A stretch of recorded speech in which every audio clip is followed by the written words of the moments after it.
You seem to still be up there somewhere. Maybe I am. There are flying saucers. Supposing they're Martians or something in there.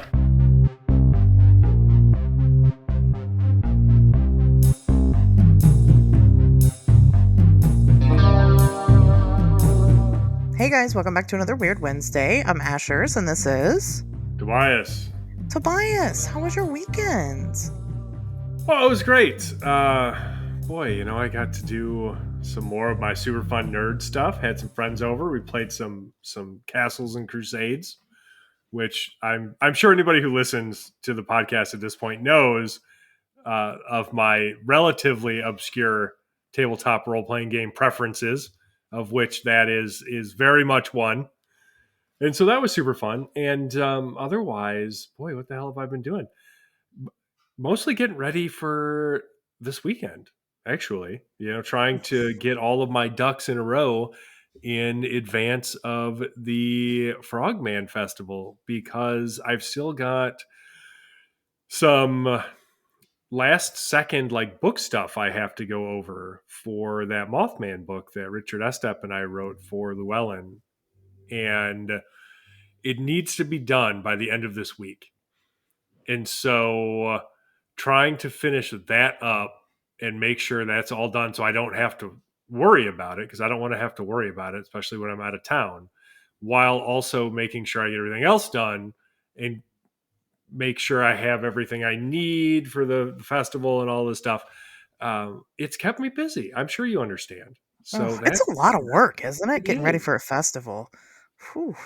It's more work than people think, honestly. Yeah. They think I just wake up looking like this and just show up and I'm just naturally fabulous. But no, folks, it's a lot of work. It takes effort.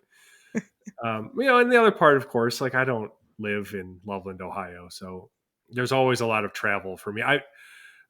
I live in southern Wisconsin, so the number of decent events by me is right around fucking zero, honestly. There are a couple in northern Illinois that are okay, at least, that I would go to, but otherwise we got fuck all. So I have to drive to be at almost any event.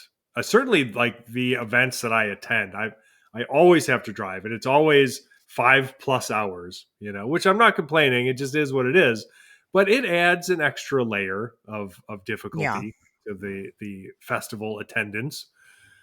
So that's always something else. How long is this drive?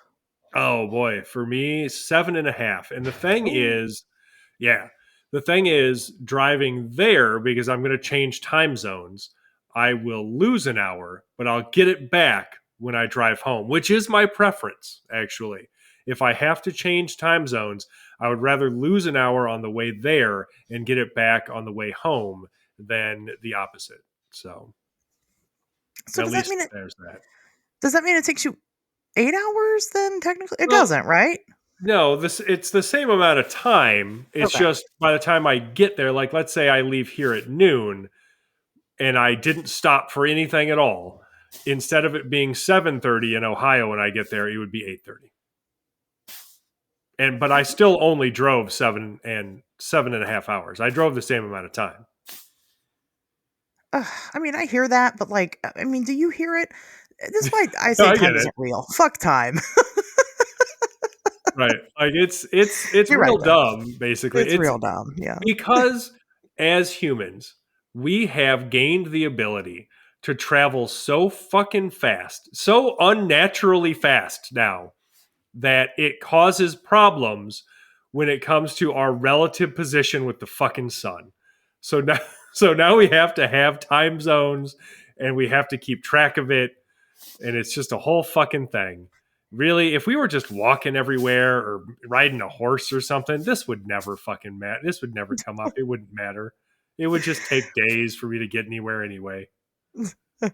Just used to it at that point. You're like, well, I want to go somewhere for 2 days. I better take the next 2 weeks off. Yeah, well, I got to go to Ohio, so I'm going to need to set aside a month for that each way. So in a way, we are you're time traveling this weekend. Kinda, yeah. Good No, for you. world famous time traveler Tobias Wayland. That's me. That's what you should tell people. You time traveled to get there, because you I did. will. Adam So Benedict will be so jealous because he so yeah. desperately wants to be a time traveler. Well, But when in all actuality, I am the time traveler. I am the master of time. oh no. I feel like this is starting a war of some Sure, kind. probably some sort of hilarious prank war, which I will win because I am a time traveler, and you can't beat a time traveler in a prank war. Everybody knows oh, that. oh man. Shots fired. Well, Yeah. that is but it's exciting. It's fun, but it is a It is. lot. I mean, I like Frogman. I like it because it's a great event. But I like it because it's so close to home for me, which I totally understand your gripe about being away from home, because it sucks. Anyway, so yes, we'll both be there at the Frogman Festival this weekend, March 1st and March 2nd. If you want to hear us both talk, well, you have to be there both days. I don't make the rules. That's Jeff Craig. Yell at him. True. Um, Don't you really know, yell at him though. no, Jeff is a great guy. If you hurt his feelings, I will hurt your face. Just saying. But be there. Be there or don't, because I already made the be there be square joke. I can't do it again. I keep wanting to make it over and over.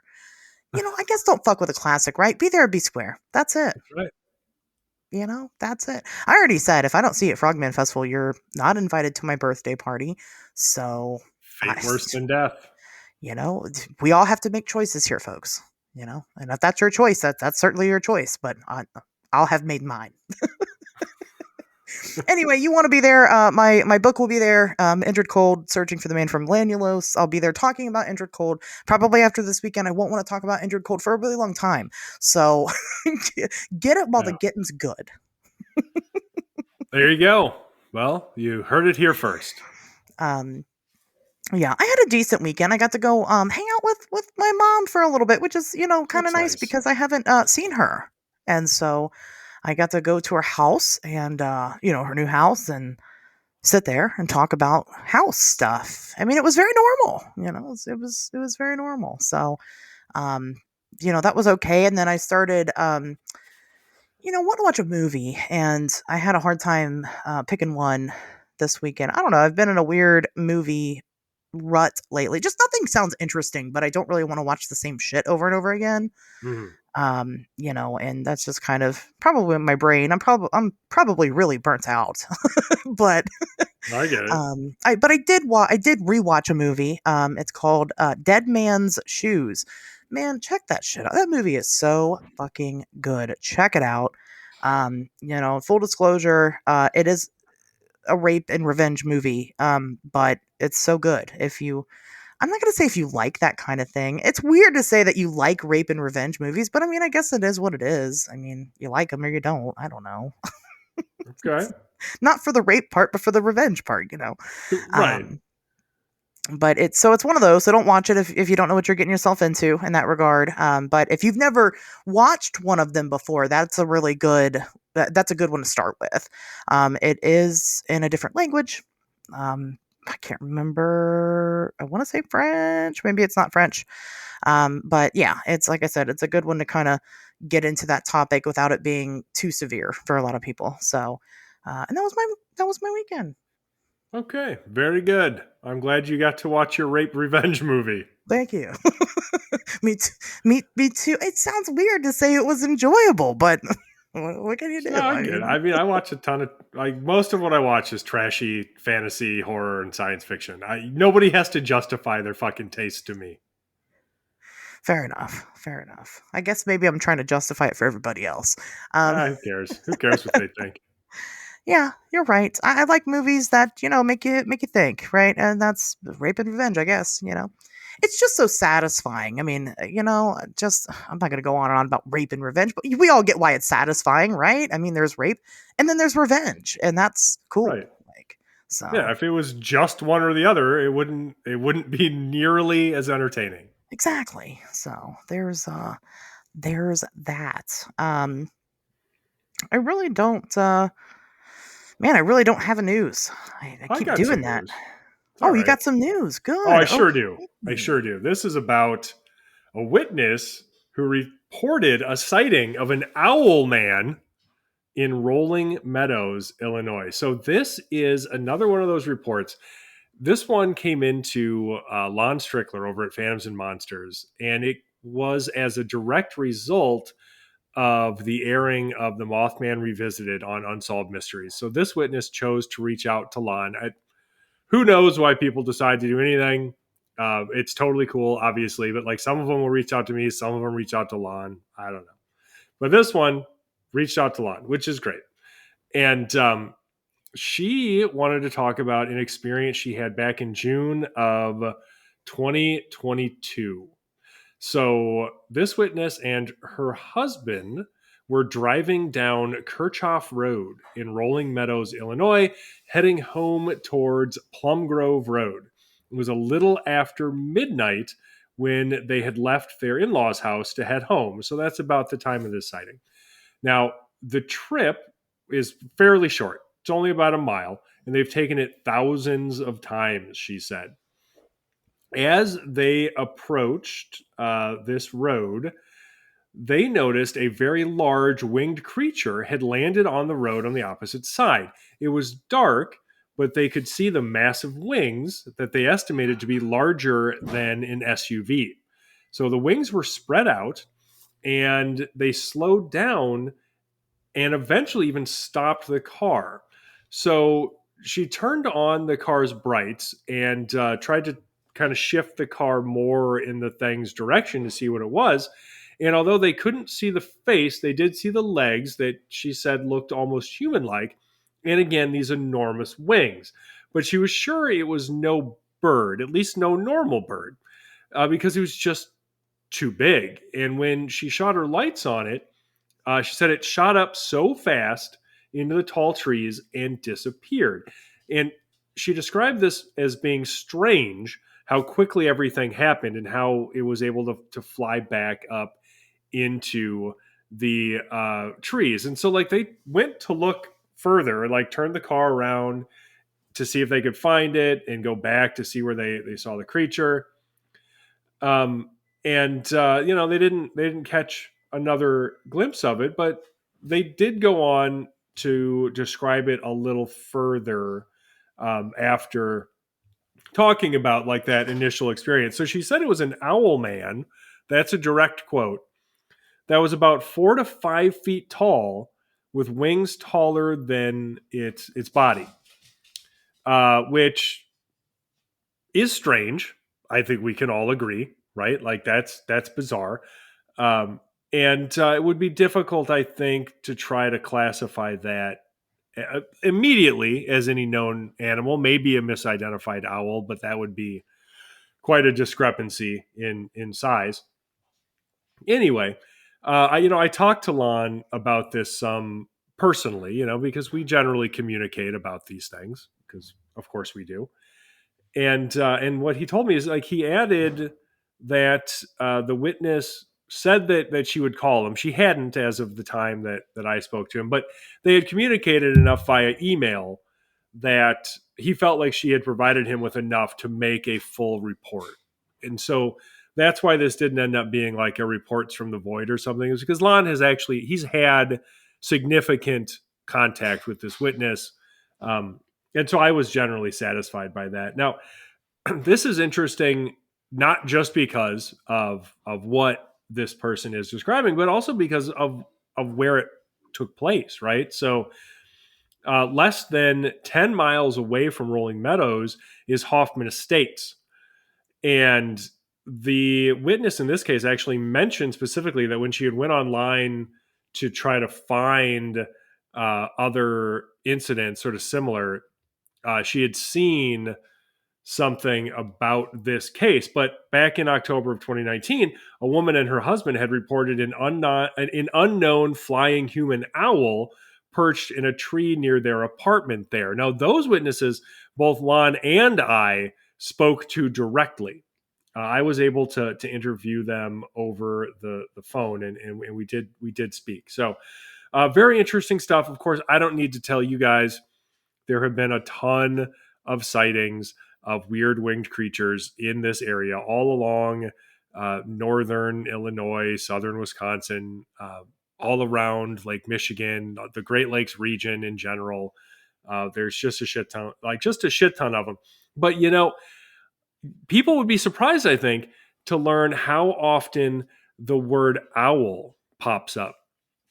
Because I went ahead and I took a look at what had been reported to see if other incidents of people describing this winged humanoid that they're seeing with as having owl-like qualities. And so in addition to the October 2019 Hoffman Estate sighting, we've got a summer of 2003 report of an owl man in the Chicago suburb of Alsip, an April 2018 report of an owl man in the Woodlawn neighborhood of Chicago, an October 2018 report of a winged humanoid resembling a large owl also in Alsip, a June 2020 report of a huge owl with glowing red eyes that looked like they belonged to the devil himself near a parking lot at Chicago's O'Hare International Airport, in April 2021 report of a large humanoid owl at O'Hare, and a March 2022 report of an owl-like creature with bright red eyes and a big black body at a construction site outside of O'Hare. So this is a descriptor that has, at this point, popped up time and time again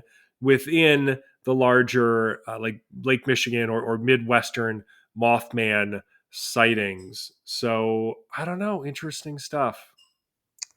Well, I mean, come on, Tobias. Obviously, these people are just seeing an owl, and they don't know what they're talking about, right? They don't know what owls look like, right? So they're just crazy, That No, must be it.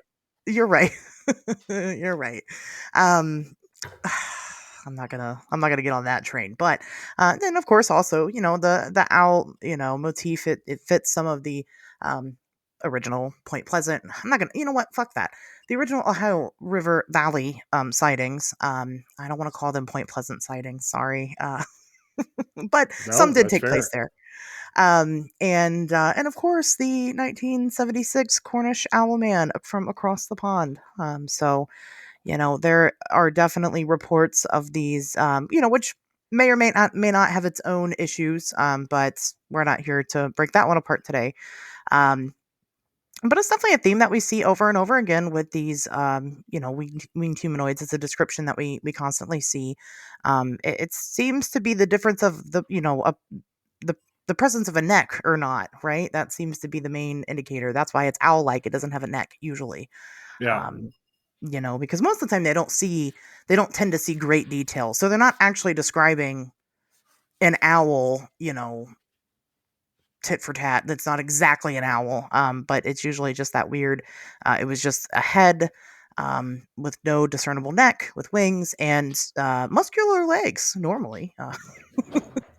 But it is interesting. It is weird, and I don't know, what makes the difference there. Could be a million and one things that make up that difference. It could just be that maybe the head was down, maybe it doesn't have a neck. It could be Sure. totally different creatures from each other. Who knows? Right. But there's Yeah. certainly some themes there. So Well, I think it's interesting to see the different descriptors that people use. Yeah. And I think, if anything, because you'll get people saying bird-like, owl-like, bat-like, yeah, and I think that says more about their perception or their bias or their previous experiences, what they're used to, their tendency to contextualize things in a specific way, given all of that, given the overall like bulk of their experiences, right?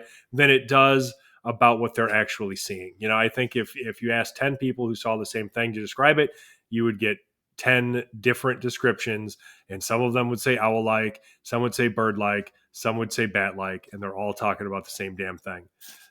yeah, So yeah. I think when we look at the people using that word owl in their winged humanoid sightings, in this case, I think that's what we're seeing. Just like when people say bird-like or bat-like or whatever. That's just how they're contextualizing it based on their own like personal experiences and inborn biases and things. Oh yeah, we should have game show music. Let's play a game, right? Bird like, bat like, owl like, jeepers creepers, gargoyles, demons, angels. Should I keep going? Right. But it all they all seem to be describing the same phenomena over and over again. Regardless, it seems that way anyway, and that's Yes. as much as we can go off of. Right. At the end of the day, this was the one that it has the AI images, right? It does. That's the other thing. Yes, Yeah. she chose to create a couple of AI images to visualize what they had seen. And I don't know. I have mixed feelings. I don't like AI generated art in general. Yeah. Sort of a plague on society. It's not good for the environment. It's not good for artists. Nobody, when we've thought about creating AI to do our fucking work for us, nobody wanted it to do the fun stuff like creating art. It should be filing our fucking taxes and like doing our boring office jobs and shoveling our driveways and shit, not taking over the creation of art, which should be purely human. Anyway, get off my soapbox there. But in this case, it does seem to have some utility. So, I mean, if I could just have a forensic artist on tap at all times Yes. to Right. draw people's experiences, I would fucking do that. Of course I would. But I don't. And neither does anybody else. Exactly. So Yeah. if this is the way they can do it right now with what is available, I'm not going to encourage people to do it. But if they do it, I'm not going to refuse to look at their images. No, So. yeah, and I agree. I mean, that is, if we want to combat the AI situation, then we need more forensic artists, which is tough to come by, right? Right. But in this case, I agree. I can see where it was helpful, and it seems like this was, again, definitely something that she went out on her own and did, and as an experiencer, it's up to her to decide how she handles her situation, right? So we Right. can't judge there so much. But the images do depict, I mean, and she describes the images as exactly correct, right? They're not, there's no deviation from what she originally saw, or at least what she thinks she may have seen. They definitely fill in details that she didn't have. Okay, sure. Because it does give it a face, and she didn't Right. see a face, So I don't think it's a 1-for-1 comparison or anything, but it's maybe a reasonable extrapolation based on her sighting. So That's fair. I just appreciate that it's obviously AI art, to be honest with you. Some of it's not so obvious, and then people pass it around as fact. yeah, well, people are real dumb. That's true. No way around it. I wasn't going to say it, but thank you for saying it. I'll always say it. I don't give a shit. No, yeah, it's a super interesting situation. I mean, I definitely, I noticed the people mentioning the obvious Cornish owl man. I think that's the first one people think of when they think of an owl man. I guess because classic. that's his name. Yeah, I don't know. maybe. I think of Watchmen and Okay, yeah. and Night Owl. Yeah. Oh, okay.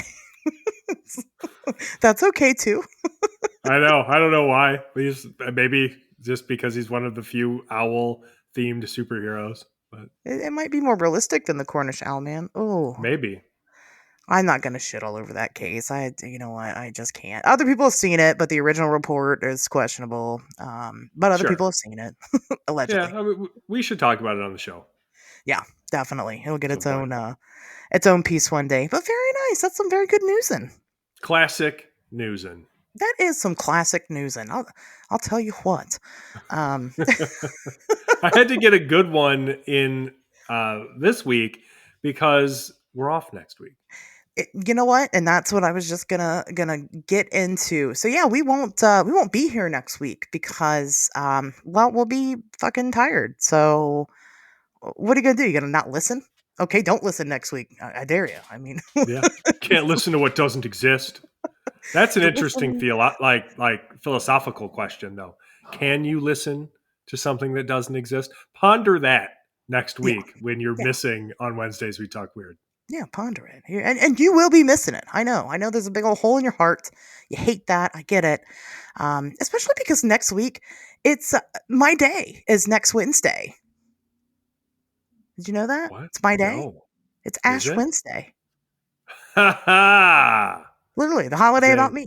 That's what it's about. It's about nice. me. Um, Sure. so I'm Sounds taking right. I don't know. vacation. That's what I'm doing. No, I mean I'll be driving back from. I'll still be driving back from Yeah. Frogman when we would record. So Well, and just, it's not going let's to be happen. honest. I mean, we don't, there's not enough time between now and next week to research another topic to do it justice.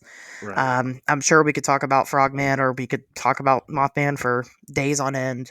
But, instead just go listen to one of the other episodes where we talk about that stuff. They're there, Yeah. so enjoy. And this might be your first episode here from the Frogman Festival. Congratulations. Nice choice, by the way.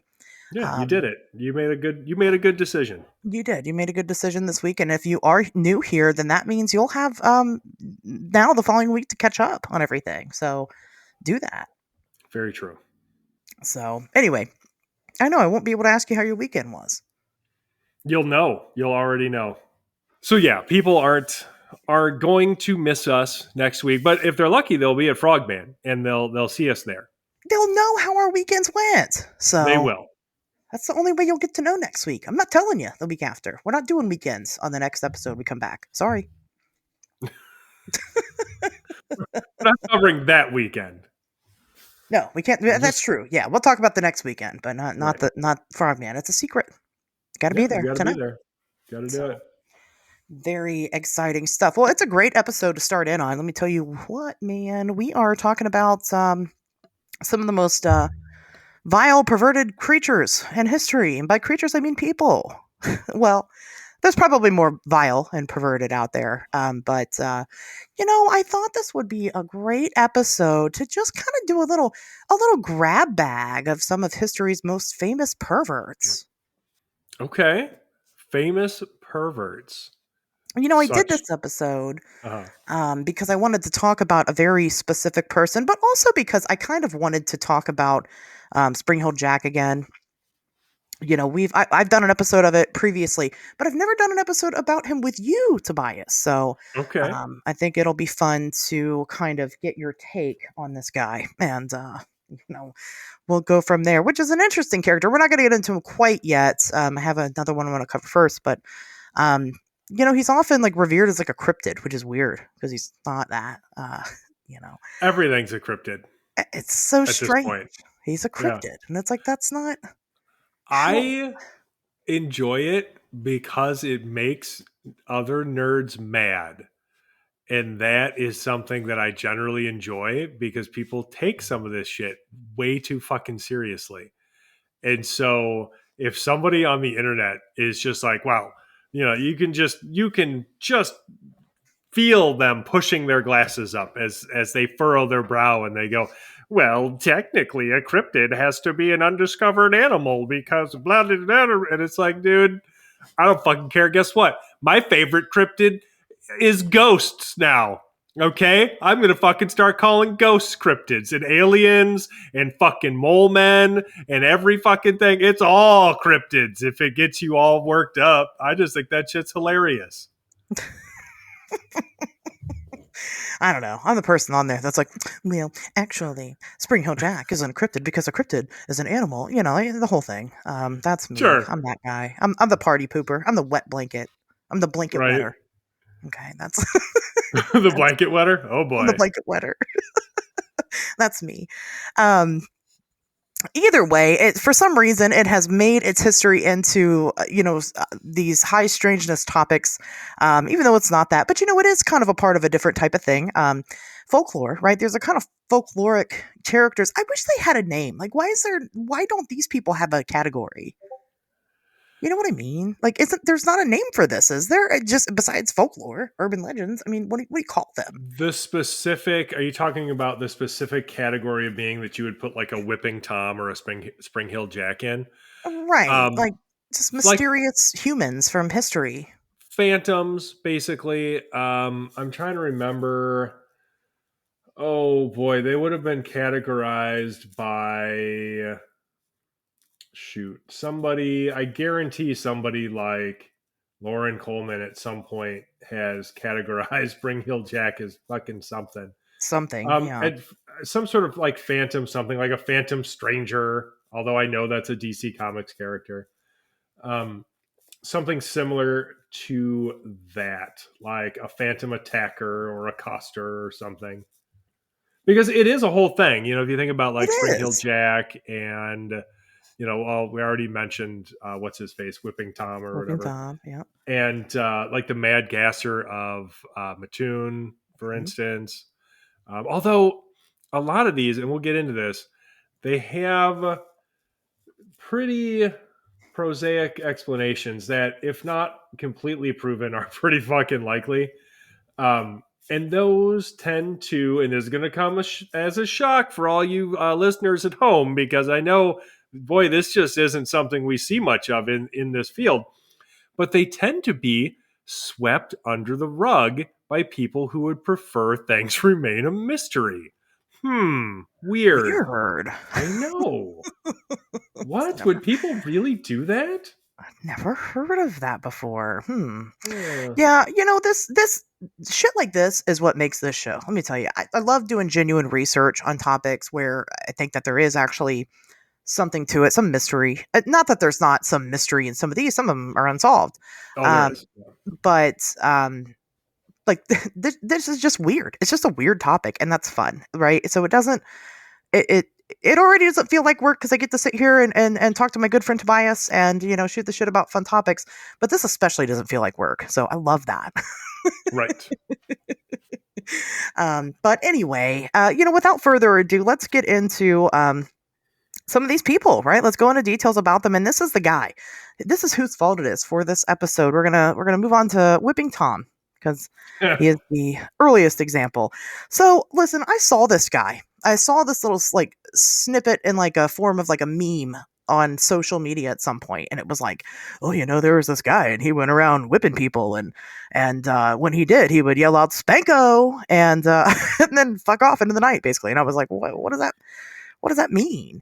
Um, Damn it. My Alexa's going to go off. Okay, she didn't.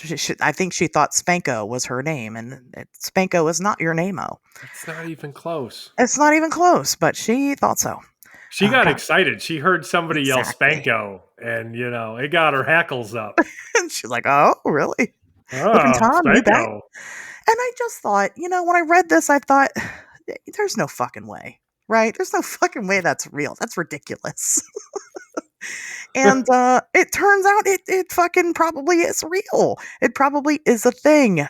So the earlier reports of Whipping Tom were coming in around 1672. However, the most notable reports of Whipping Tom didn't happen until 1681. So way, way, way back in the day. And pretty much exactly as described, he was physically described as a tall black man, but there's some debate as to what that means exactly. And I know that sounds really confusing because how could you be confused about what tall black man means?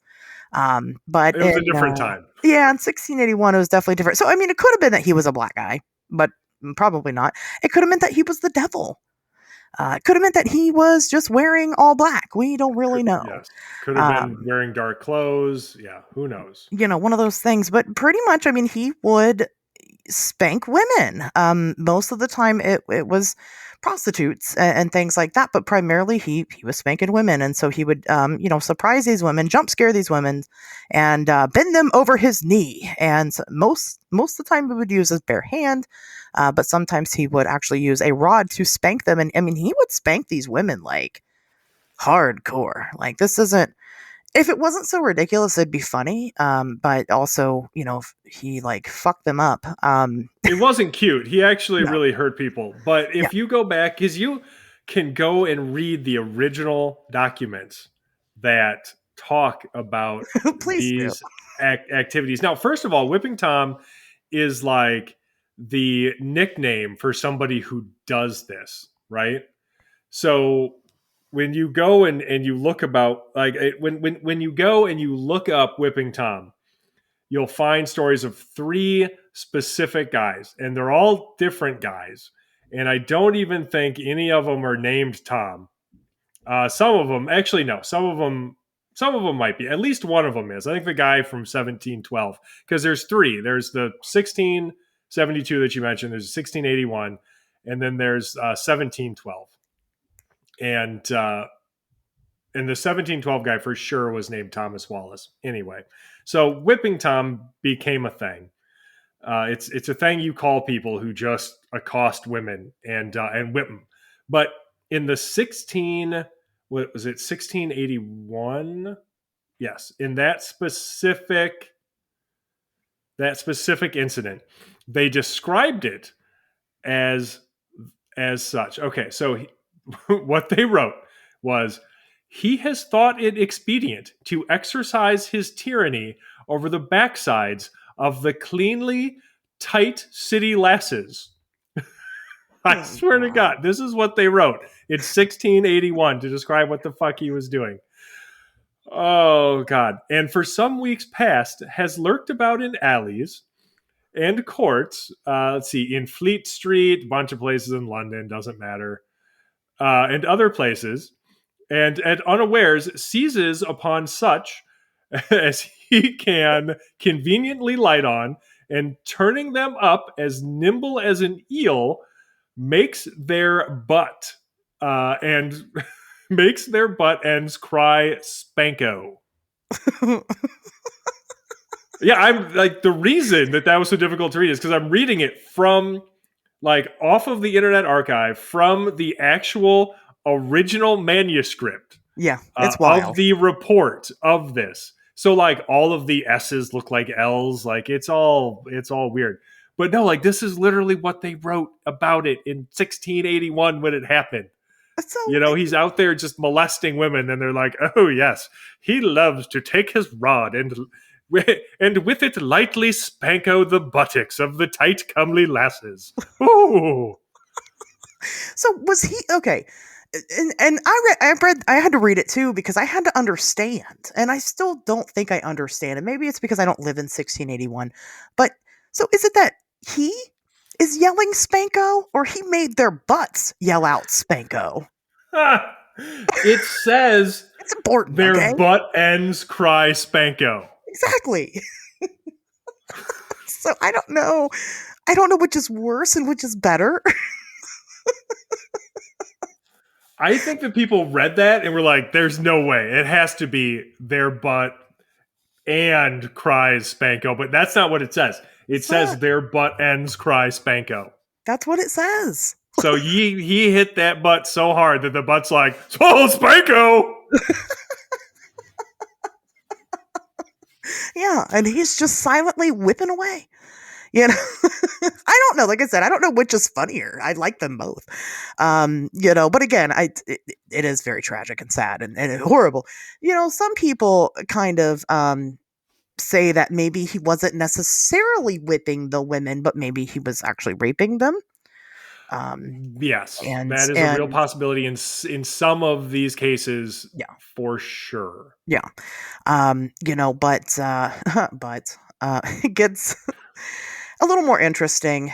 So he's going around spanking all these women, but he is leaving very severe injuries on them. In one case, allegedly a pregnant woman. So he had jumped out, I guess, to spank this pregnant woman, and he didn't spank her, but it scared her so much that she had a miscarriage and died from the miscarriage. So there was at least one death attributed to Whipping Tom. Right. And then so people kind of had enough at that point. They're like, okay, this was all fun and games, but people are dying out here. In which case they tried to do the angry mob thing and try to find the guy. But they did it in a very 2025 way. The men started dressing up as women in order to trick this guy, in order to catch him. and they were unfortunately unsuccessful. But here's the thing: this is what I picture is like a bunch of dudes back in 1681. They're like, "Oh, he's spanking people." You say, women. Hmm. Well, I just may have to dress up as one and see what happens. So, I just think they're all fucking perverts, to be honest with you. Right. Like, yes, like this is happening, and their solution is to basically invent the crappy 80s sitcom trope of a man dressing in drag to try to like fool somebody. Try to entice him to, right. to Well get spanked. played. But they, like I said, they never caught him. It seemed to have stopped until it started happening again around 1712, in a different city, right? But the same, but still in England. So finally, a man by the name of Thomas Wallace was arrested for whipping over 70 women. This guy was a real piece of shit. Now, this guy, it definitely seems different from the 1681 incident. Yes. Because he had like a whole plan. Like his plan was to spank 100 women in a year. And on top of that, he like took a break. He took a break from spanking through Christmas time, right? Yeah, so he's going to spank 100 women before Christmas, but then stop during the 12 days of Christmas because, he doesn't want to be uncouth. Like, he's not a monster. He'll take the 12 days of Christmas off. He doesn't want Santa to find out, right? He needed a new Game You can't Boy. risk it. Okay. Yeah, he fucking took time off and then resumed spanking again. Well, and he pleaded not guilty under the grounds of they deserved it. And why did they deserve it? Tobias, do you know why these women deserve to get spanked? I think it's just because they were women. It's because he was jilted by one at one point. Oh, okay. Yeah, it had something to do with them being women. All right, fair enough. He's like one of the original incels. Like, yeah, what a fucking terrible piece of shit. Like, oh, you're gonna reject me? Well, I shall punish women now. Right. What a knob. Fuck, dude. So, again, there's some weird discrepancies about whether or not this is the same whipping Tom. I mean, this guy's name was Tom, for real. That's true. And he did spank women. He was whipping women and severely. But we don't know if there's any correlation between the two events. There doesn't seem to be, especially with the gap in time.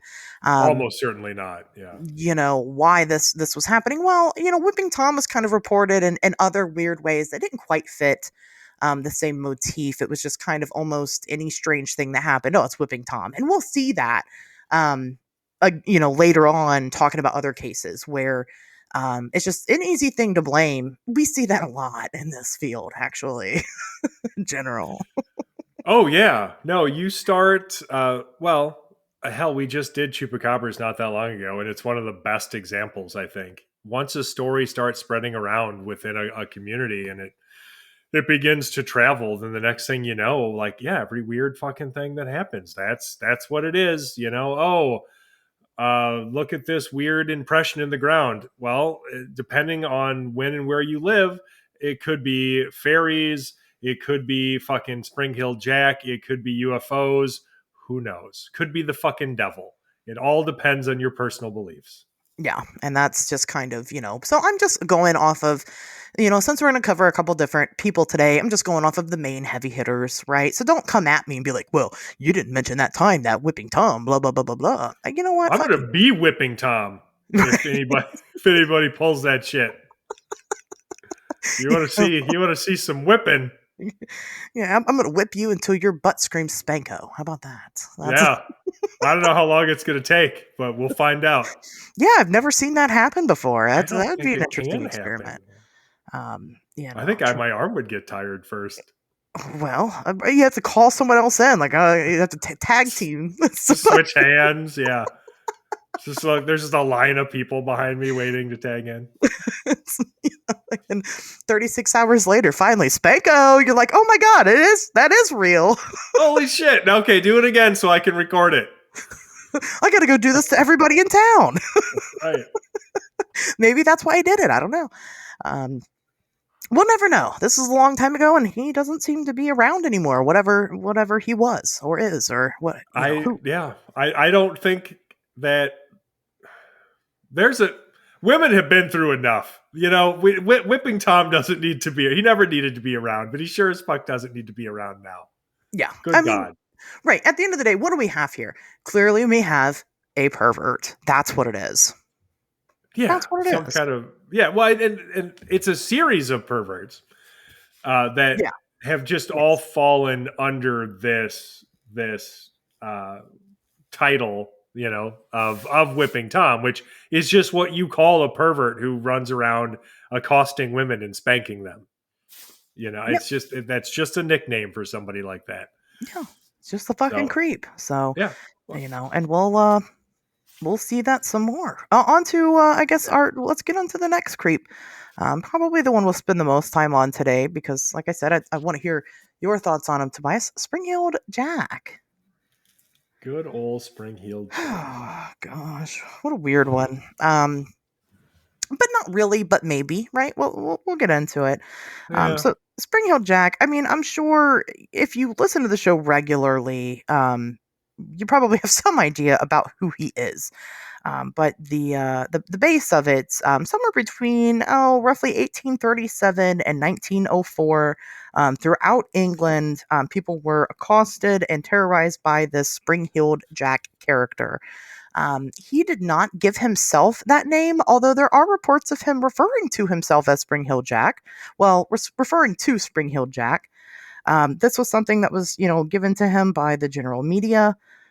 It all seemed to start. One of the first notable reports happened with a girl named Mary Stevens, where a strange character wearing strange clothing leapt out at her and started kissing her and ripping her clothes off with clawed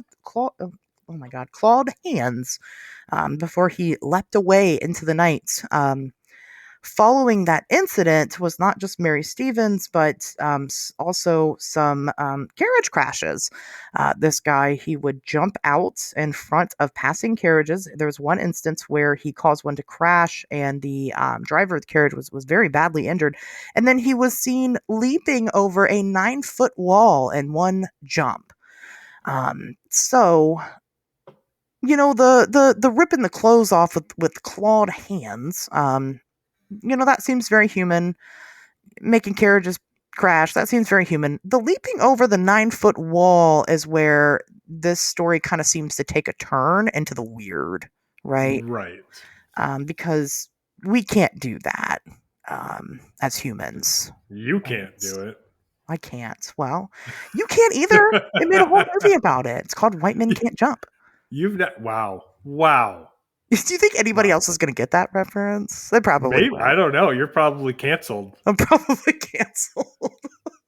Yeah, probably. Yeah. Anyway, not a good one. It wasn't a good joke, I'll tell you that. But it certainly it was an okay movie. I remember that movie. It's a joke. I've actually never watched it.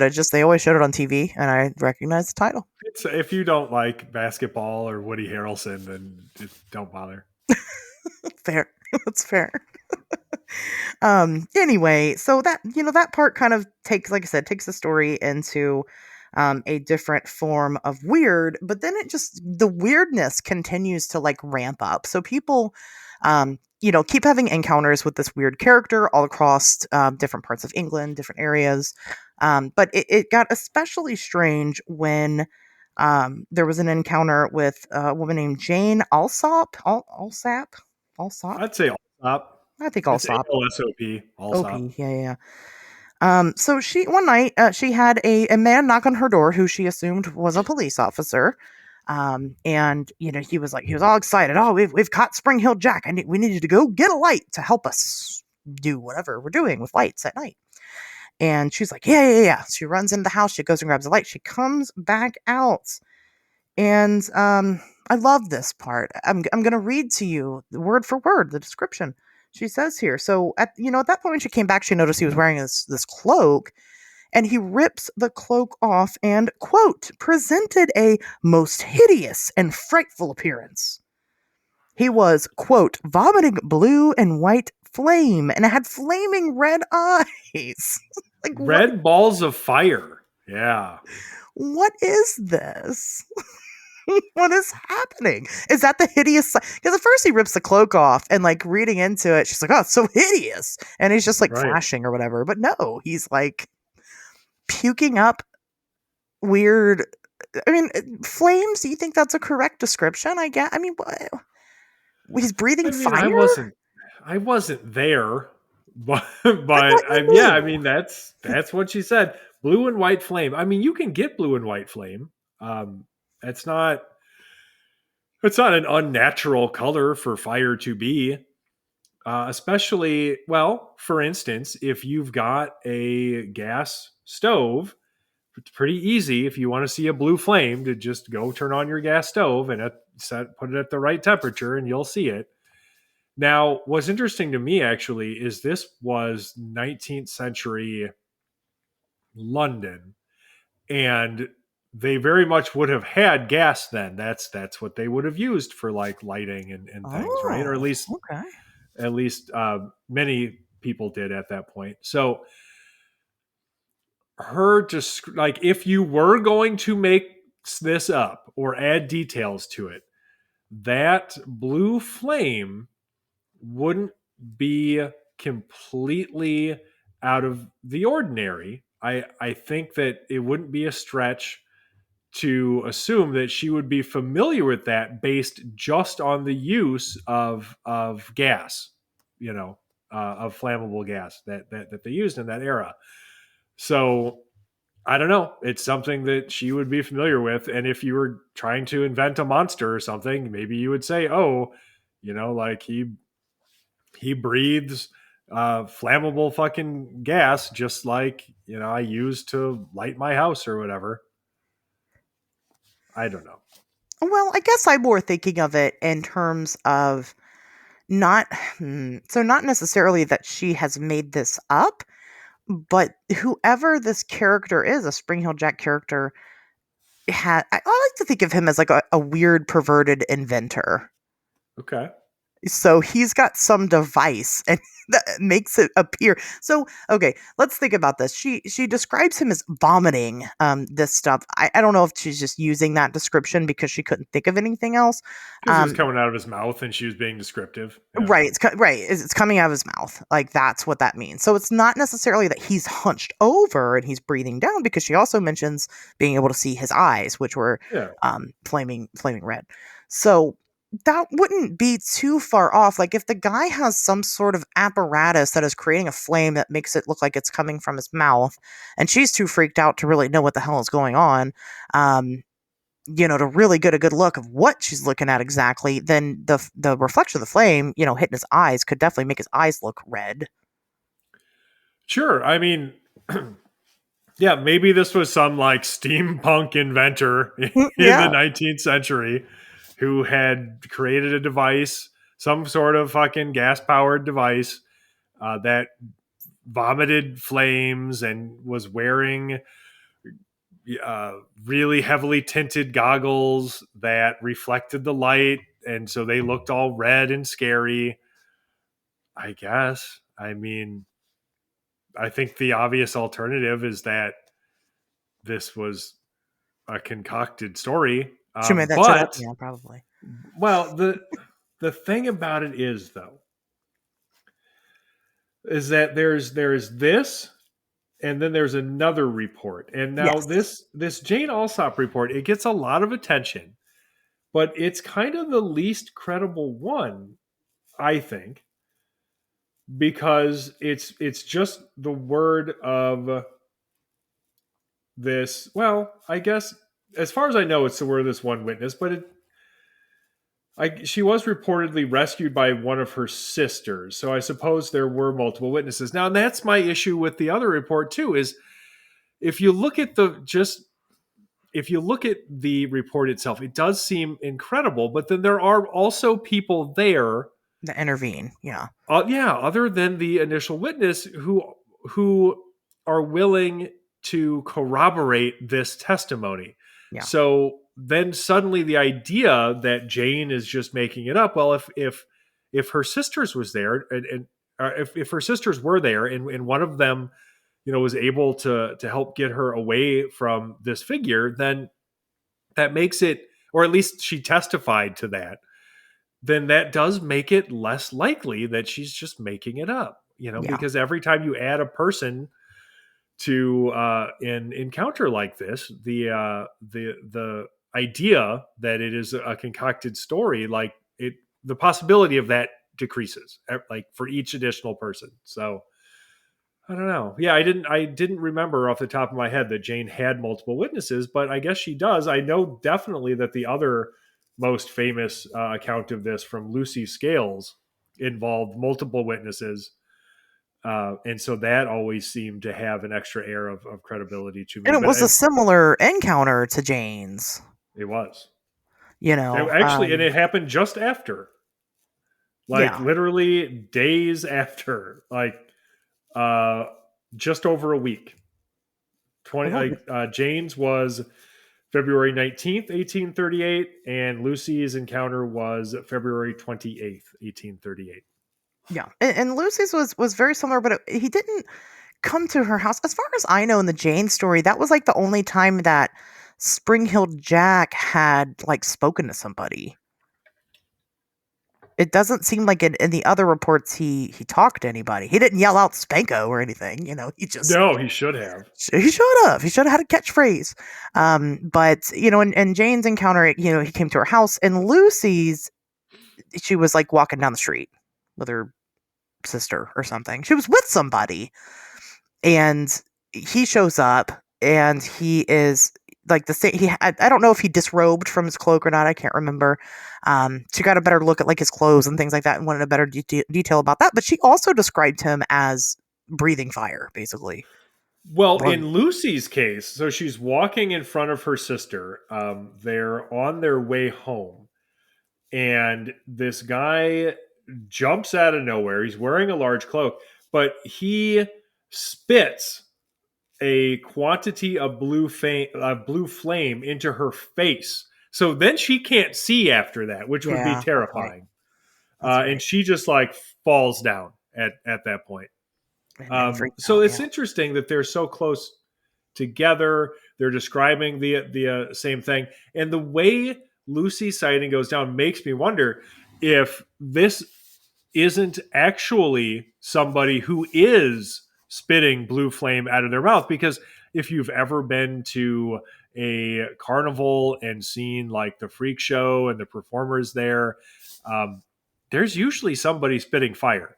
They're, and they would have had, I would bet, materials in 19th century London where you could have the appropriate, like an appropriately flammable chemical in your fucking mouth that you spit into an open flame to make it look like fire is coming out of your mouth. Like that is not a stretch by any means. Yeah. And so if this was an actual human being who was running around accosting these women, then I don't find it particularly difficult to believe that there was that he was also spitting fire at them, basically. Well, and that's why I say in my brain he's like a weird perverted inventor, because he's got these weird spring-loaded shoes, and then he's got this weird fucking spire-fitting apparatus that he's using. Like that's what I picture. That's just what I picture. I don't know. Well, see, the thing about these reports, though, when you look at Jane's report and Lucy's report, what they're missing is that jumping. Because in these cases, he literally just runs away. Hell, in Lucy's case, he just like speed walks away.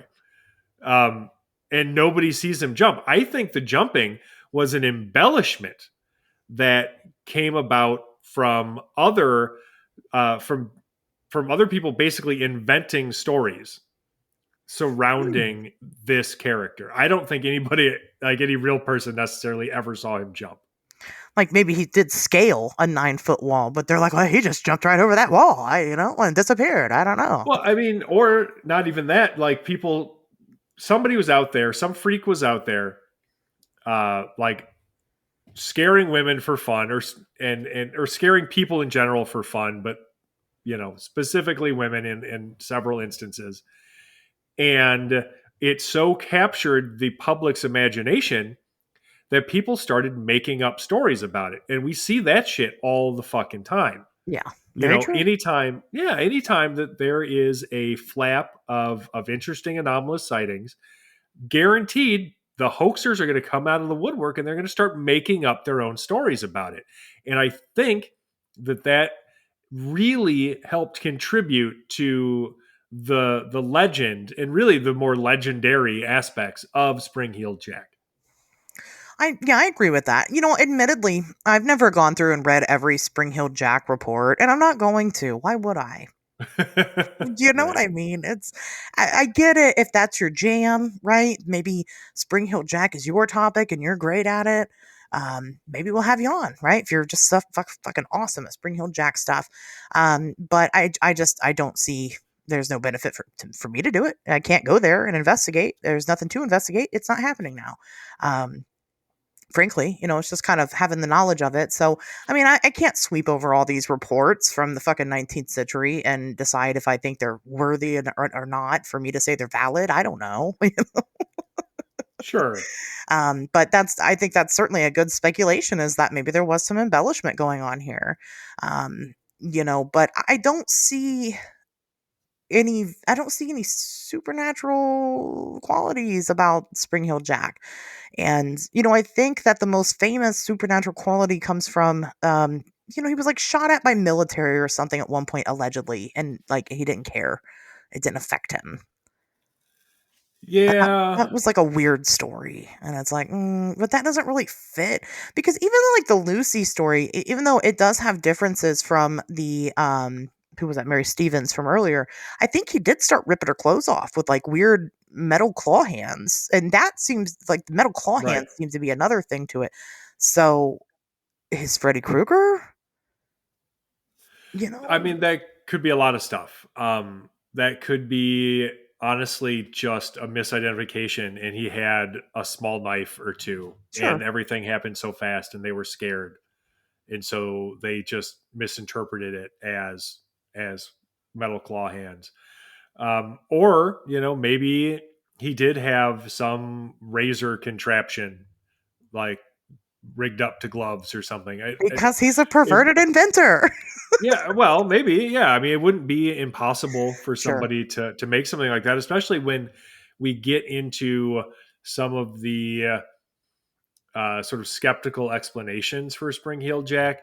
The kind of people that are widely speculated to have done this, if anybody was going to have access to expensive, crazy shit like metal razor claws, it would be the kind of person that has been widely speculated to have performed this. Yeah, no, I definitely agree. I mean, it's still not supernatural, I guess is my point.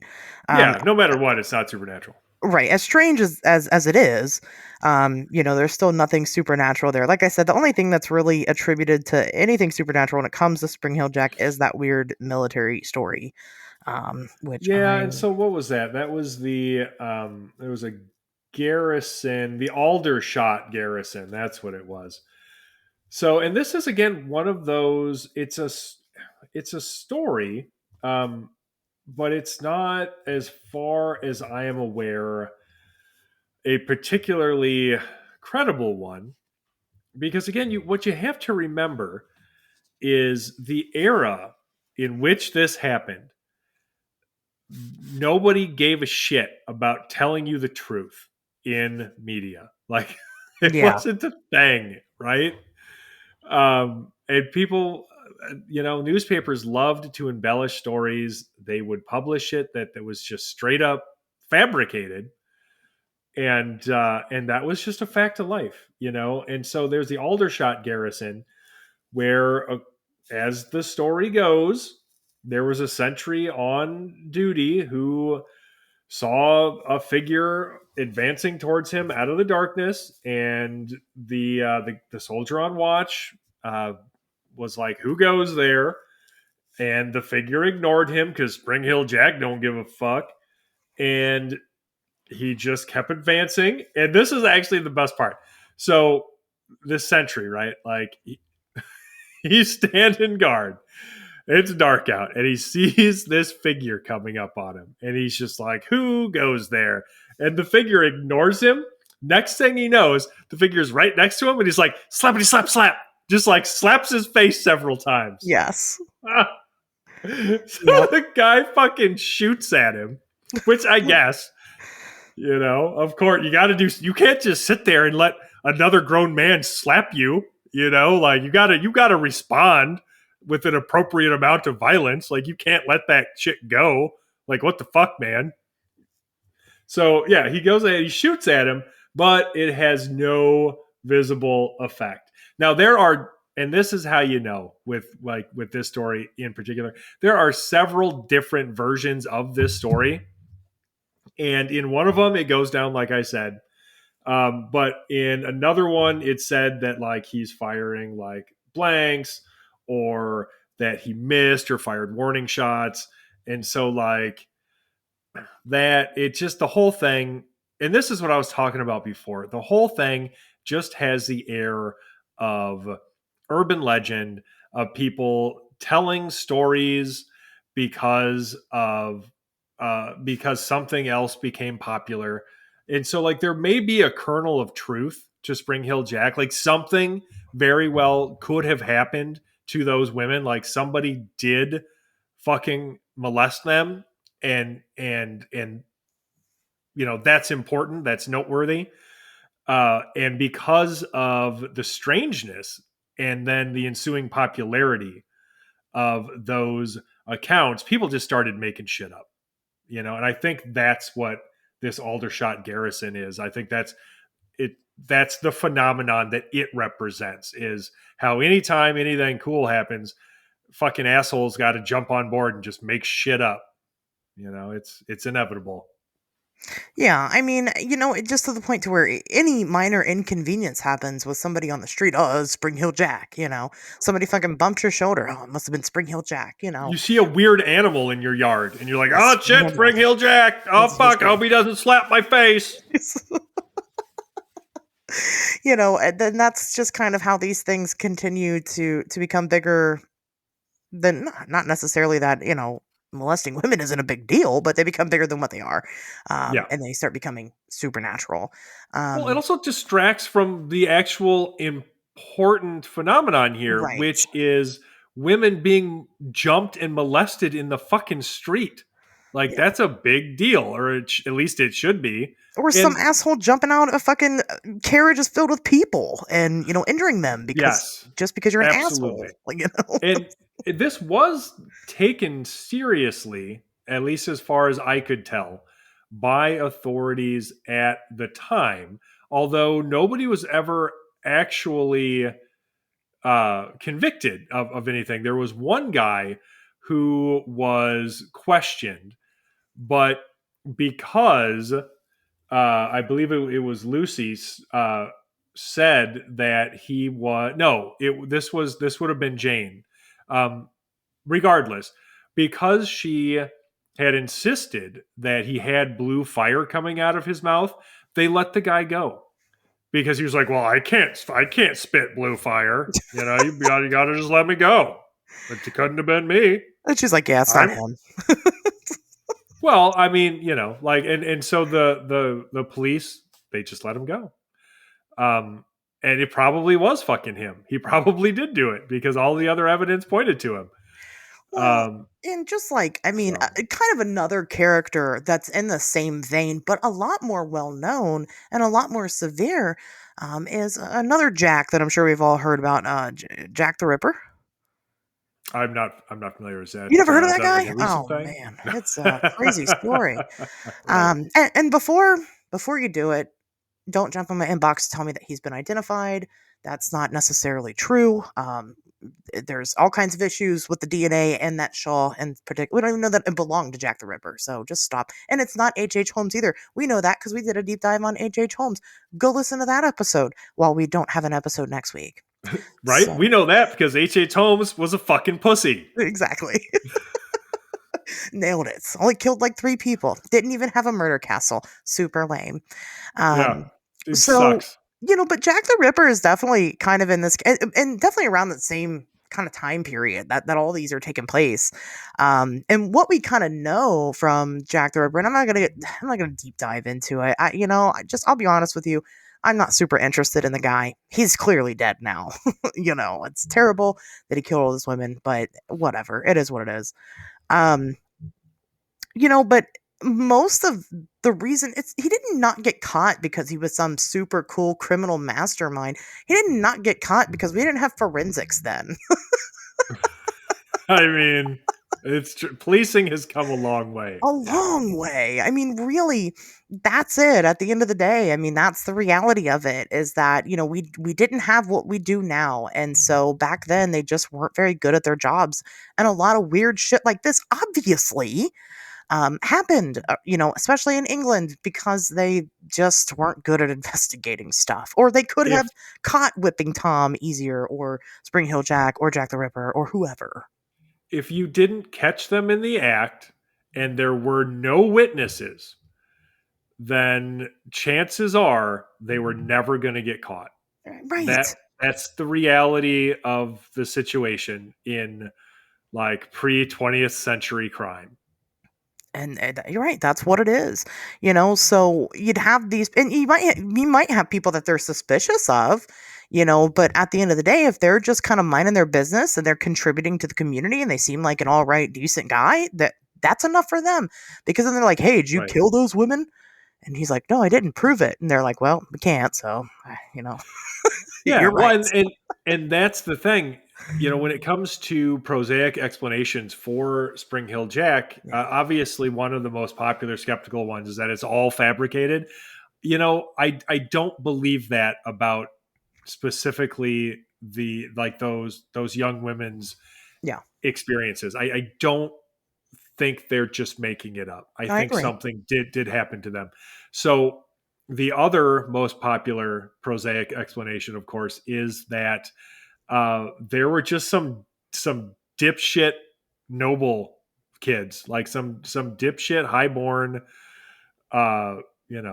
fucking morons who thought it would be funny to go out and do this.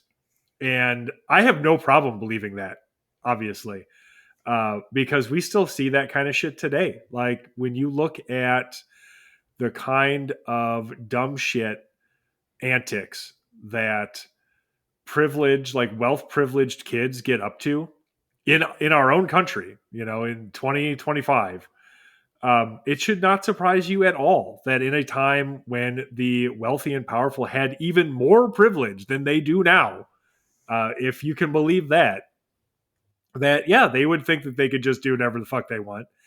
And they did. And literally without extremely compelling evidence, like you would have to catch them in the fucking act, or they would have to do it to somebody that the police couldn't ignore to get arrested for it, which is probably why nobody was ever caught for being Springheeled Jack, because they had enough money and influence for everybody involved to just be like, oh, well, boys will be boys. Am I right?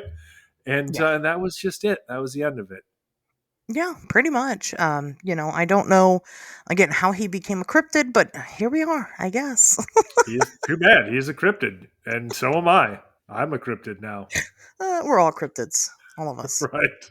In the eyes of the Lord, I guess. My favorite cryptid is the Incredible Hulk. Wow. So now I'm just making you mad. My favorite cryptid it's obviously gray aliens. Alien Greys. That's a great cryptid. That's an excellent cryptid. Yes. Ghosts. That's my second favorite cryptid. Right? That's like my top cryptid is ghosts. So. Anyway, so moving on to more pervs from the past. I've got some more. I've got some more here, and I have a modern day and local one. So we're getting up to that. Okay. Is it a cryptid? Yeah, obviously it is. It is now. It is my favorite cryptid. Wait till you hear the name. It's beautiful. Okay. So the next one is the Phantom Barber of Pascagoula. Neat. So in 1942, Pascagoula, Mississippi, and I know what you're thinking. Obviously, it was those aliens, right? That abducted those two guys. It's not. Totally different story. all Um, right. there was a gentleman who was breaking into the home of mostly homes with children, female children, and was cutting their hair in the middle of the night. Oh boy. So sometimes it would be women, never men, strangely enough. But he was always kind of seen sneaking out the window with a chunk of, and of course the victim had a chunk of their hair missing. And, he just kind of went from house to house doing this thing. And it was very strange. Now, there was eventually a guy who broke into the house of a couple and like beat the shit out of them. They lived, but beat them up pretty bad with like a metal bar, and he was arrested. And everybody went, "Oh, that's the barber. That's a phantom barber right there." Especially because Yeah. there was like pounds of hair found near his property, like his house. And of course, we didn't have DNA testing, so we couldn't see whose hair it was. So they're like, "Oh, that's definitely the guy." And but he maintained that he um, was never the guy. He simply broke into this couple's house because him and the husband, they had like a quarrel going on, and wanted to beat his ass with a metal bar. But strangely enough, the phantom barbering did stop once he went to jail. So maybe some weird blackout moments the guy had. Maybe he was the guy, maybe he wasn't. But this was, still to this day, technically considered unsolved because we don't have the guy admitting to him being the guy, Sure. basically. I think it's one thing to get caught beating some dude's ass because you have a quarrel with him, right? It's another thing entirely to admit that you're the weird fucking pervert who sneaks into little girls' houses and cuts their fucking hair. Yeah. Yeah. Of Yeah. course he's not going to admit to that. Nobody ever fucking would. Yeah. No, I think I definitely think that checks out. That's kind of my theory. We had covered Dahmer at some point, and that was we had actually covered the Adam Walsh disappearance, and I think Dahmer killed Adam Walsh, and I think that Dahmer would never admit that he's dead now, but would never admit that because as much as he could admit to having sex with dead men and eating their bodies, there's just something about admitting doing that to a child that he would never face up to. Even those people have their limits, which is weird and Yeah. sick, but it's true. I mean, they do. Nobody thinks they're a bad person. Nobody. It's crazy. Everybody thinks they have a moral code. Well, Yeah, everybody has a moral code yeah, everybody that they does. use to justify their behavior to themselves, no matter how sick it is. Yeah, And yeah, sometimes it's, hey, at least I'm not murdering kids, or it's crazy, isn't it? It's yeah, so it weird. is. It's sick. Of course it is. But yeah. Like I said, I think that definitely checks out. You don't want to be known as that guy, right? So, Right. okay, but you know what? Hey, he did stop after that point. He was like, I better cut this out. That's too Well, much. he was the guy. I mean, we all know he was Gotta be the the one guy, doing it. right? He's Yeah, definitely of got to be the course. guy. They found pounds of hair by his house. Yeah, a whole bunch of hair by Like his house. that's not normal. Obviously, the Like that's Phantom not a barber thing where like was framing him. Come on. maybe.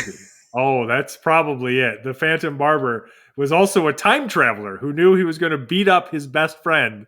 So he was like, well, I'm going to fucking frame this guy for being a pervert by being a pervert and then dumping hair around his house. Yep, that's what it is. It's the perfect Solved. crime. Yeah. Yes. So that's an interesting one. That it's just so fucking weird. It's so out there. Um, the next one, of course, is a little more famous. The Mad Gasser of Mattoon. Of Um, course. I don't want to get too much into detail about this one. My good friends, I call him Mr. Robin. His name is William Van Huss. Wrote a whole book about it, actually, so you should check that out. But it centers around a potential Mad Gasser, not in Mattoon, Illinois, but in Virginia as well, which makes this story all the more interesting. So basically, what was happening in 1944.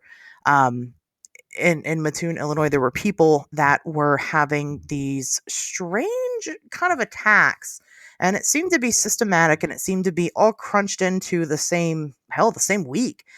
People were reporting this in the same area, where kind of how it started is they would smell a smell, in their Yep. house. And then that smell would then cause them to feel nauseated, going to coughing fits, feel not so good, and things like that. And again, this was happening to people. So you had one family, and then it would happen to another family, people unrelated to each other. So oddly enough, I mean, these seemingly aren't people that were just kind of make up a story, even though this largely seems to be. Um, like people love to attribute this to mass hysteria, which is I hate that shit. I'll be honest with you, that's the worst. Right. But we have people that allegedly had seen the gasser himself actually have a description of this person who was dumping this weird mystery gas into their houses, and who knows? Um, Probably, I think, aside from it just all being made up bullshit, the most popular theory is that they were afflicted by some type of gas leak or something going on in the area, or maybe just even the smell of certain chemicals. But if it was a gas leak, you very much can have hallucinations. Like that's one of the like when you're doing paranormal investigations of a property that's being lived at. That's like one of the things you ask about, right? Is there gas here? Right. So not totally far fetched, super interesting. Like I said, it really deserves its own piece because there is a lot more to it because it didn't just happen in one area. It did go We on and happen in other areas. we should do a whole episode about mad gassers, Yeah, because Mattoon, it's a whole big story, it and is. Yeah. and there are some competing hypotheses about what might have actually been behind it. I mean, mass hysteria. I I think we're all sick of that phrase, and I get it, but it's valid sometimes. I mean, I think we saw it with Springheeled Jack. I know we saw it with Chupacabra. Like when it doesn't have to be people just running riot. It can express itself in that tendency for people to suddenly ascribe every fucking weird thing they see to the monster they just heard about. So, if they have been hearing stories of Chupacabra, everything's a Chupacabra. They've been hearing stories of Springheeled Jack, everything is Springheeled Jack. It doesn't just have to be like uh, people flocking out to the TNT area with guns, or with like Momo, like same deal with people just grabbing their guns and jumping in their pickup trucks and deciding that they're gonna go out and hunt a monster. It doesn't have to be like that level of like organized or disorganized activity. I think it can just be people becoming so like just reaching such a heightened emotional state as a result of hearing these stories that suddenly everything becomes part of the phenomenon that they heard about. Well, mass hysteria, I feel like when we're talking about bullshit mass hysteria, it's like, oh, these people just straight up made this up. Whereas, like, when you have things like, oh, that's Chupacabra, it's not necessarily that something weird didn't happen. It's just that they're attributing it to the wrong thing. Yeah. you know and I feel like in the case of a mad gasser, there's too much fucking anecdotal evidence here. I mean, something was fucking happening to these people, and I don't give a shit who says it wasn't. It sounds like a weird, I'm not a conspiracy person, but this shit straight up sounds like a government cover up. I mean, it's something that, like I said, it deserves its own episode, and we should talk about it, because I have a pretty nuanced view of mass hysteria, and I have a pretty nuanced view of the mad gasser phenomenon as well, because certainly something seems to have happened to some people, and other people may have Made that shit up. Yeah. misinterpreted Oh, fair.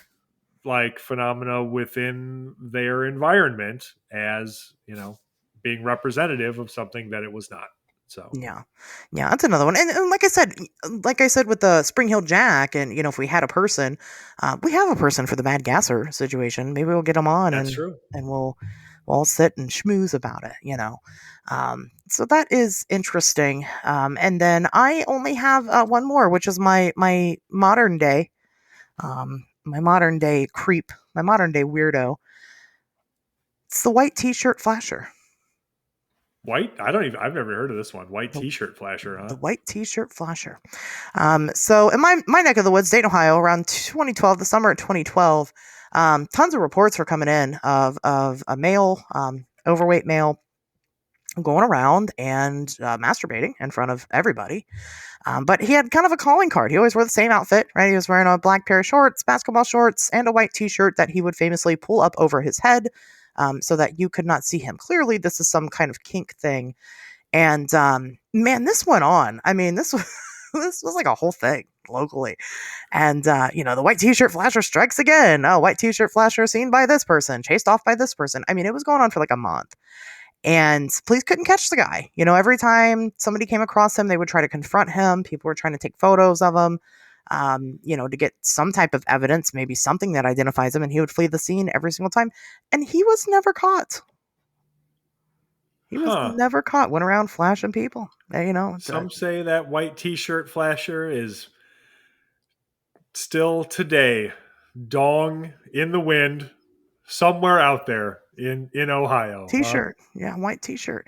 That's my favorite cryptid, the white t-shirt flasher. That's my favorite cryptid now. It was fucking hilarious.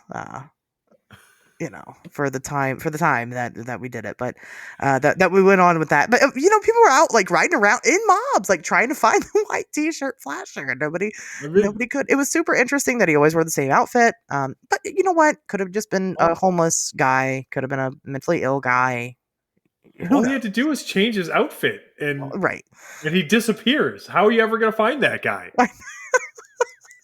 But what are you going to do also? You're going to start profiling people and stopping everybody on the street in a white t-shirt, I guess, if he's going around doing this all the time. But he just disappeared into obscurity. I wonder what he's doing now. I really am curious about you, white t-shirt flasher. I want to hear your story. Yeah, what are you up to these days? You still flashing?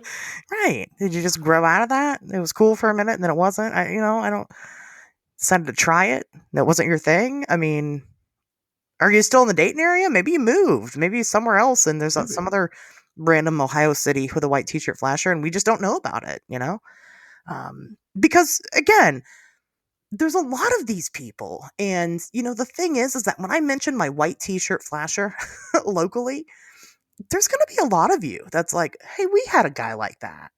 You're going to have a character in your town like that. There's no shortage of these stories of these random strange people. And, who knows? Let's apply it all to the white t-shirt flasher. Maybe it wasn't the same guy. Maybe sometimes it was an opportunist that's like, hey, there's a guy walking around pleasuring himself in front of people. I could do that. And they'll think I'm him. Perfect crime. Perfect crime. Just have a copycat. Some of these people they could be copycats. There's a lot to some of these stories. Again, I wish that they had a better term. I guess, Tobias, you'd think maybe there is one, but it's not. It doesn't roll off the tip of the tongue, it sounds like, or we'd remember what it is. And I think you're kind of right. Phantom something or the other.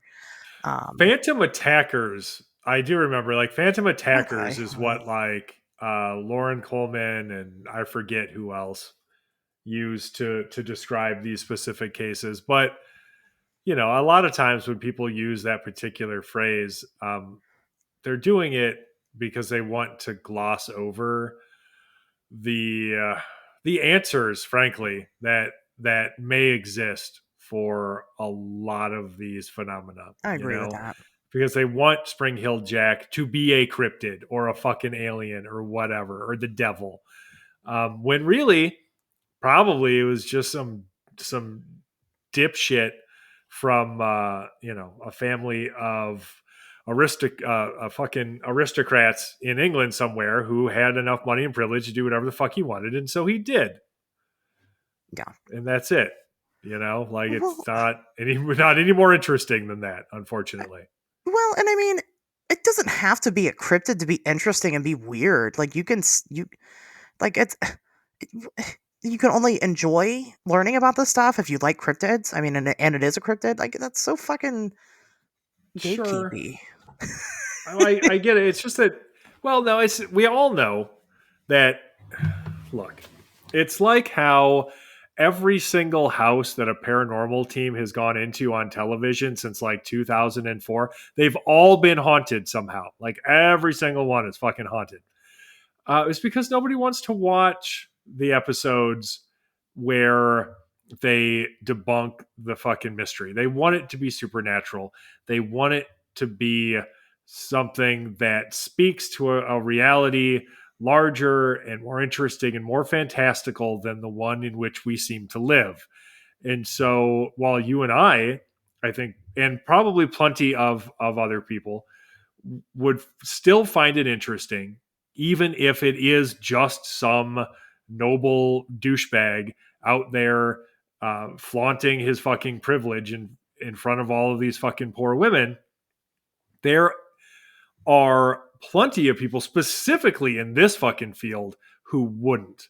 They need it to be something more than what seems to exist in normal consensus reality, or they don't care.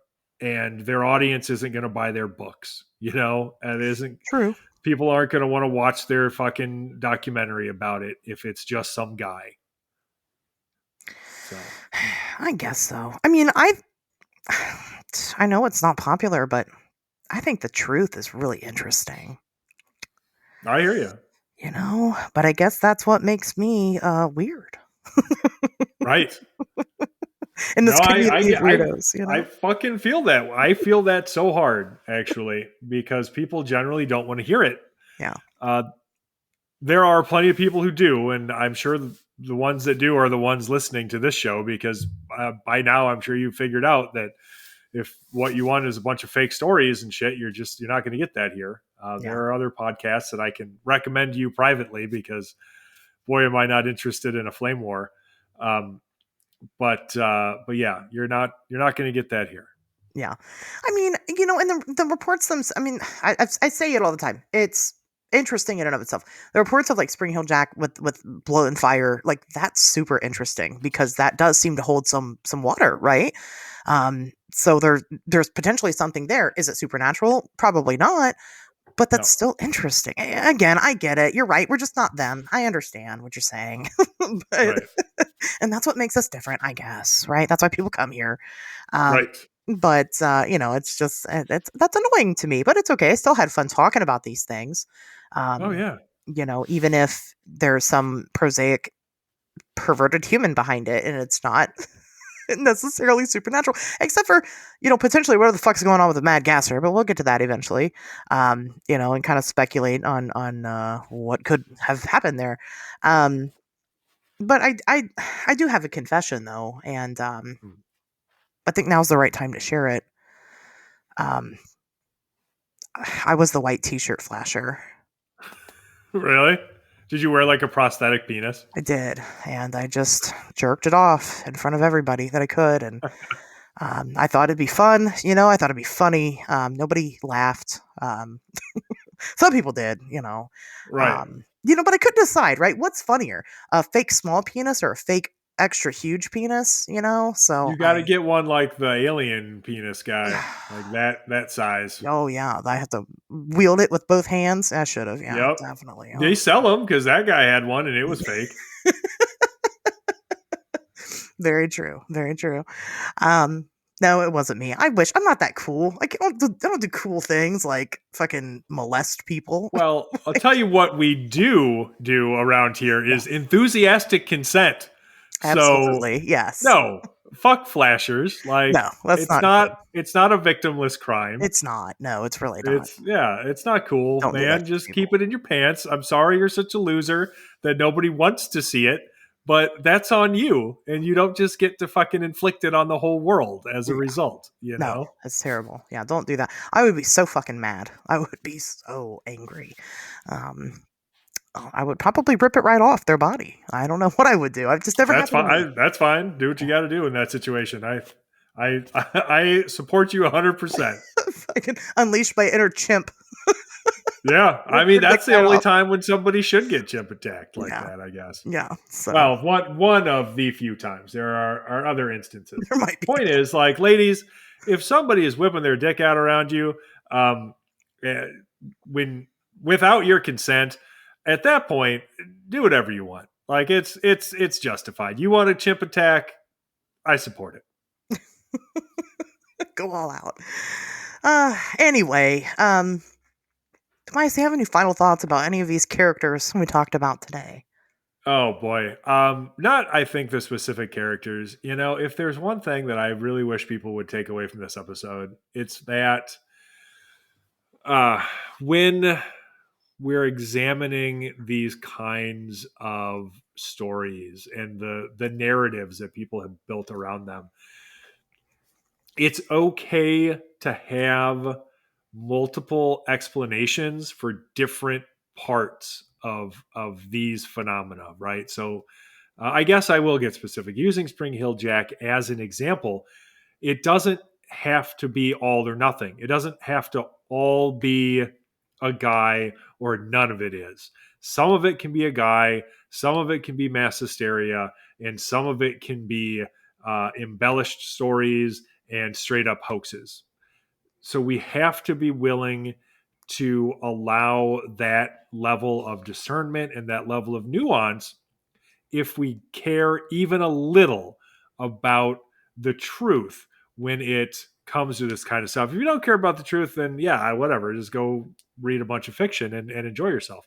But if you do, you have to be willing to approach mysteries from this perspective. Yeah, absolutely. I think that these types of stories are interesting and fun, even if there is some prosaic explanation behind them. Send them to me because, again, there's so many of these types of characters out there. I mean, we can't cover all of them. So if you come across any others, let me know. Maybe they're also fun. And, am I going to tell you what it is I think? I guess if you ask me. But, at the end of the day, I get it. I get the pleasure in reading about them. But there is something to be said about how these stories kind of morph and take on a life of their own. And, creating details that obviously aren't there, and how we apply that in the paranormal in general. Or I guess how we shouldn't do that in the paranormal, but, it'll never learn its lesson, I guess, the paranormal. I don't know. That wouldn't be profitable. So you're probably right. So that's just a part of it. Anyway, so yeah, like we said, we're not going to be here next week. We will be recovering from all of the crazy, insane times we're going to have at the Frogman Festival in Loveland, Ohio, at the Oasis Conference Center. I keep saying Convention Center, I think it's Conference Center. If you follow either of us on social media, you can find the details. It's not difficult. I'll post a link to the website in the description below if you haven't gotten your tickets yet. If you get them now, before the event starts, you can get a nice discount on them. And you want to be there both days. There's so much going on both days. Show up, have a good time, talk to people, ask them what they think about the white t-shirt flasher. They'll probably... I mean, it only happened 40 minutes from where they all are from. They've probably heard of him. He'll probably be there. We'll see what happens. He better not be there. God, can you imagine? We'd all have to chase him out. Man, I don't want to have to fight a naked dude. I will. I'm not afraid to, but I don't want to. I mean, you do what you got to do, Right. We'll see what happens, but you won't know if he was there unless you go. You won't be able to see Tobias fight the naked white t-shirt flasher unless you're at the Frogman Festival, and that's the point. Yeah, because we'll never speak of it again. No. So if you don't see it in real time, you'll never get to hear about it. You wouldn't, never, ever. So, with that being said, guys, actually, you didn't mention the Patreon. We got to mention the Patreon. Oh my God, you're right. We got to. Jeez. Okay. I know you're all ready to close out, and I was like, but well, actually, the Patreon. Well, actually, let me push my glasses up. And that's a really good point, actually, Tobias.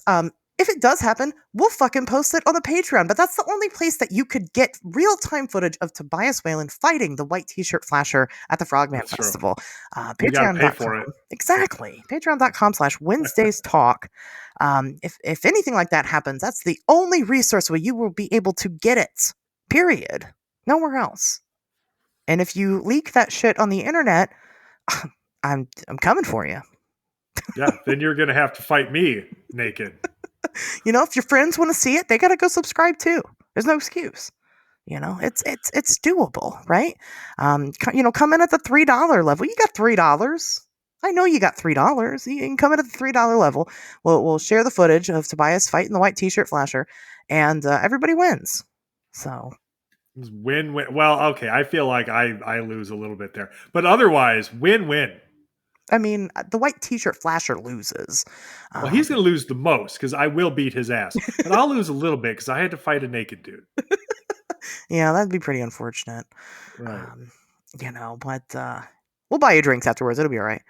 Okay, fair enough. we'll get you hooked up. So, definitely go join the Patreon. And in the meantime, anyway, while you're waiting for us to come back from our little week break, there's plenty of stuff for you to check out over there. Tobias has been doing Mothman Witness, Mothman Witness reports that you can't see anywhere else, really. Right now, they're exclusive to the Patreon, so go get ahead of that before anybody else does. Tons of other stuff. There's so much stuff on there. And there's just stuff from years past that I've posted. Different videos and different things I've investigated. And there's just tons of shit to go check out. I don't know why you're wasting your time. Listen to me try to convince you to go join it. Just go join it. It'll be the best decision you make all week. I'm sorry.